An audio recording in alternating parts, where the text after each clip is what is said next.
Pulutin pag naputol.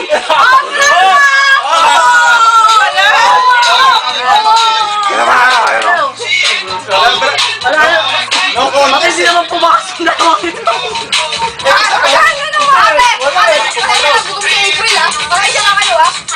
Sabi ni Meg, Naputo lang ang tangkay.